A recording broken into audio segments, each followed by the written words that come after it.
ವೀಕ್ಷಕರೇ, ನಾನು ಟಿಪ್ಪು ನದಾಬ್ ನಿಮ್ಮ ಮುಂದೆ ನನ್ನ ಆತ್ಮೀಯ ಗೆಳೆಯನಾಗಿರುವ MK ಶೇಖ್ ಅವರು ಬರೆದಿರುವ ಕವಿತೆ.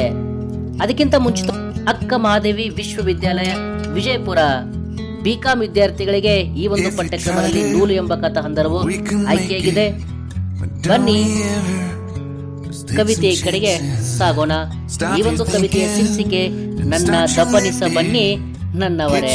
ದಪ್ಪನಿಸು, ಇದರ ಅರ್ಥ ಮಣ್ಣು ಮಾಡುವುದು. ನಾನಿಲ್ಲವಾದ ದಿನದಂದು ನನಗಲ್ಲದ ನನ್ನವರು ಆಹ್ವಾನಿಸದಿರೆಂದು ಕೋರುವೆ. ನನ್ನುಸಿರು ನಿಂತ ಸುದ್ದಿಗೆ ಎದ್ದೋಡಿ ಬಂದು ನಸು ನಕ್ಕು ಅಳುವವರ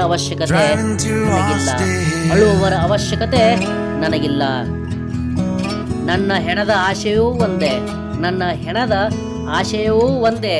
ನನಗಲ್ಲದವರಿಂದ ಸುಸಂಸ್ಕೃತ ಸಂಸ್ಕಾರ ಮಾಡಿಬಿಡಿ ಎಂದು ಬದುಕಿದಾಗ ಬದುಕಿಗೆ ಆಸೆ ಪಡೆದಿದ್ದರು. ನನ್ನ ಜನಾಜಾದ ಹೆಗಲ ಯಾತ್ರೆಯಲ್ಲಿ ಬಂದು ಹರಸಿ ದಪ್ಪನಿಸಿರೆಂದು ಆಸೈಸುವೆ. ದಪ್ಪನಿಸಿ ಎಂದು ಹಾರೈಸುವೆ. ಮನೆ ಕಟ್ಟುವ ಆಸೆಯಲ್ಲಿ ಬದುಕಿನ ಈ ಬಡ ಜೀವಕ್ಕೆ ಊರ ಬದಿಯಲ್ಲೊಂದು ಅಂತಃಗೃಹ ಕಟ್ಟಿ ದಪ್ಪನಿಸಿ.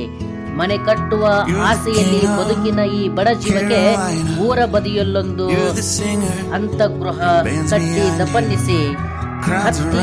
ಹಚ್ಚಿದರೆ ನೆಮ್ಮದಿಯ ನಿಟ್ಟುಸಿರು ಬಿಡುವೆ ಆ ಮಂದ ಬೆಳಕಿನಲ್ಲಿ. ಹಚ್ಚಿದರೆ ನೆಮ್ಮದಿಯ ನಿಟ್ಟುಸಿರು ಬಿಡುವೆ ಆ ಮಂದ ಬೆಳಕಿನಲ್ಲಿ. ಕೆಟ್ಟವನೆಂದರಿತವರು ಬನ್ನಿ, ಕಡೆಗೊಮ್ಮೆ ಈ ಕಡುಮುಖಿಯ ಮುಖ ನೋಡಲು. ನಂಬಿದವರೇ ನಿಂತು ರುಕ್ಸತ್ ನೀಡು ಬನ್ನಿ. ಮನದೊಳಗೆ ನನ್ನ ರೂಪ ರಕ್ಷಿಸಿಕೊಂಡು. ಧನ್ಯವಾದಗಳು. ಈ ಒಂದು ಕವಿತೆ ನಿಮಗೆ ಇಷ್ಟ ಆದರೆ ಲೈಕ್ ಮಾಡಿ. ಇನ್ನೊಂದು ಕವಿತೆಯನ್ನ ನೋಡೋಣ. ಕವಿತೆಯ ಶೀರ್ಷಿಕೆ ಆದರೂ ಬದುಕುತ್ತಿದ್ದೇನೆ. ನೆತ್ತರವ ಚಿತ್ತಾರವಾಗಿ ಚೆಲ್ಲಿ ಚಿತ್ರಿಸುವುದು ವಿಚಿತ್ರವಾಗಿ. ಕಪ್ಪು ಕರ್ಪೂರಗಳೇ ಅರ್ಪಿಸಿದರು ಸರ್ಪಭೂಷಣದ ದರ್ಪ ತೋರ್ಪಡಿಸುವೆ. ಹೆಕ್ಕಿ ಲೆಕ್ಕವಿಲ್ಲದಷ್ಟು ಬೊಕ್ಕೆಗಳಿಂದ ಕಿವವನ್ನೇ ಕುಕ್ಕಿ ಕುಡಿದು ನೆಕ್ಕುತ್ತಿವೆ ಜೊತೆಗಿದ್ದ ಹತ್ತುಗಳು.